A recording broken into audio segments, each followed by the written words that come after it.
and welcome to Ukraine Today. I'm Rahim Tula. Joining me today in the newsroom is Jeffrey Trimble, the Deputy Director for US International Broadcasting. Jeffrey, many thanks for joining us today in the newsroom. Thank you. And you were based in Moscow for many, many years, and you are, as I understand, a seasoned commentator on this part of the world. But you're in Ukraine now specifically because you are, is that right, helping, advising state broadcasters? Thank you.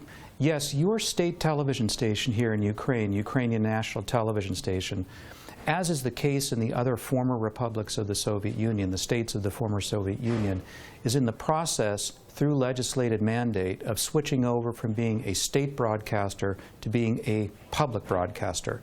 And so the management of Ukraine National Television has been consulting with European public television outlets, they've consulted with the Japanese, and now they're consulting with us, with the United States, about the public broadcasting model and how it works in the United States. So essentially moving from being a state broadcaster to being one both followed by, sponsored by, fed by the people of the country, truly a public television station. And the goal is to accomplish that transition in Ukraine beginning in coming months, but over the course of the next few years.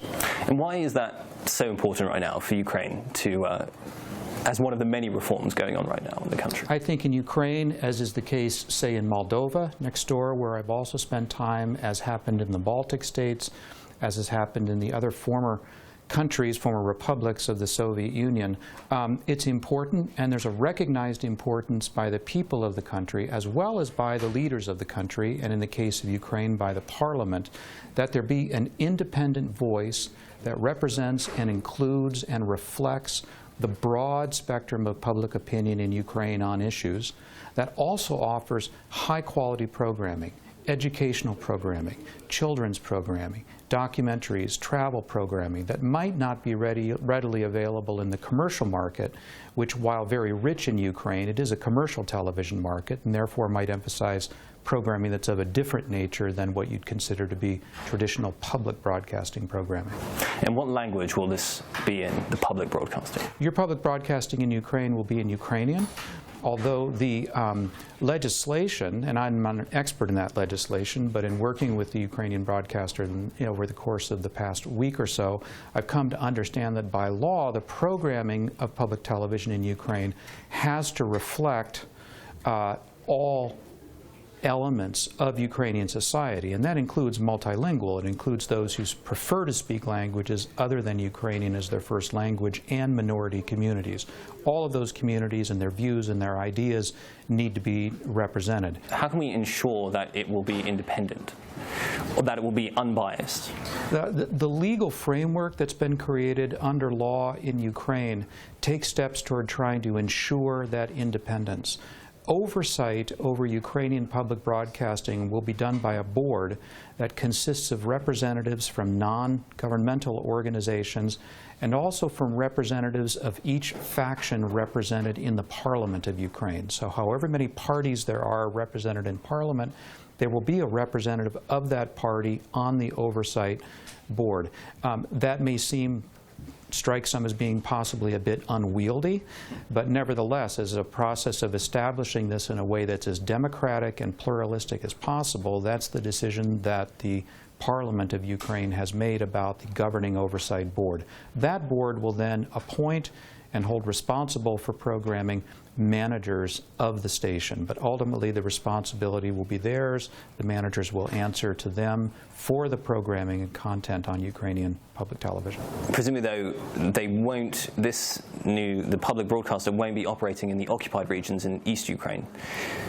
How does this all relate to those regions of East Ukraine? Well, the stations, of course, the Ukrainian broadcasters have plans to operate at such time that they're able to operate in any part of the territory of Ukraine that is occupied now, or where they're not able to operate. So there are plans to do so, but of course the realities today are what they are. In those territories, this network is not able to operate.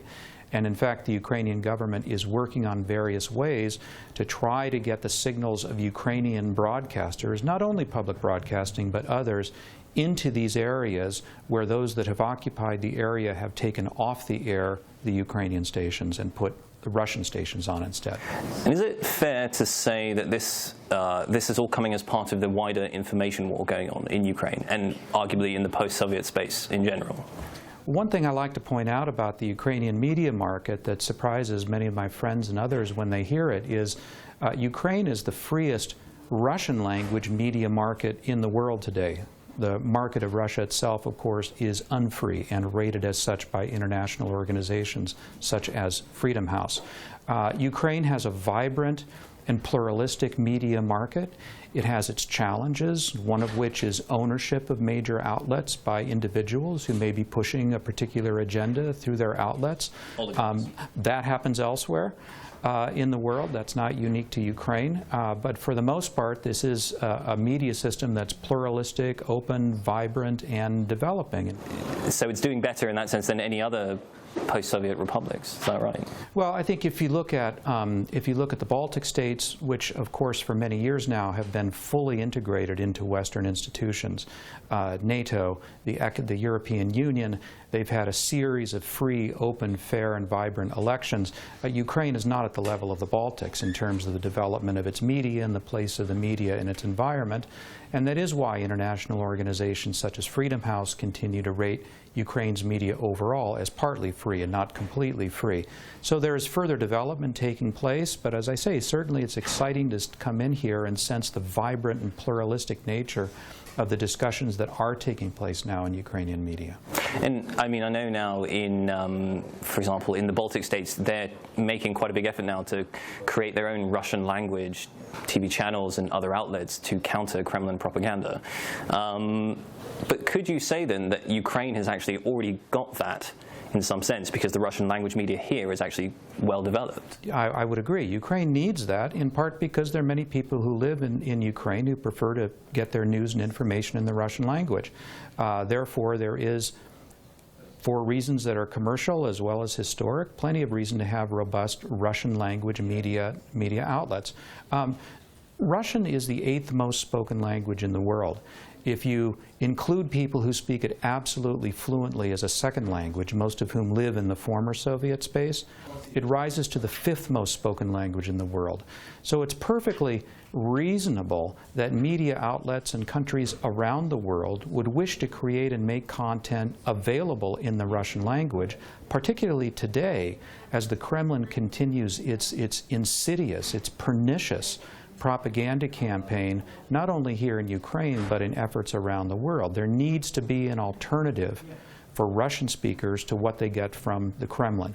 So there should be, and there is available widely around the world, and more so increasingly, thanks to, as you say, efforts by the Balts, efforts by the United States, efforts by Great Britain, Germany, Deutsche Welle, which is standing up additional work, and others, to create new content in the Russian language as an alternative for people to choose so that they don't have to rely solely on Kremlin-controlled media outlets. And do you think ultimately that can help to avoid conflicts like the one we have now in East Ukraine? Do you think, because would you agree that that has somewhat at least come about because of, principally because of Russian propaganda, because of a lack of alternatives? As a career journalist, and as a person who grew up in the United States where there is a vibrant media environment, I certainly feel that pluralism and multiple points of view enrich the discussion in any society to allow that society and people to make decisions about how they wish to live.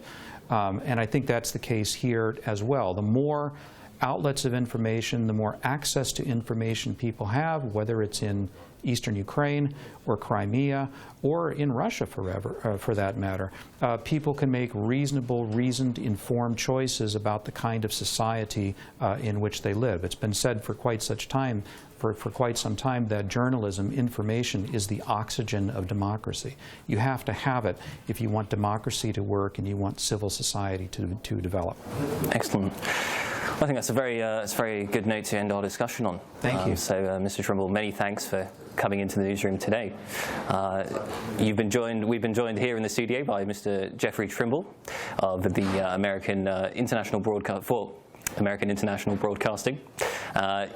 In Kiev, this is Ukraine Today. Thank you for watching.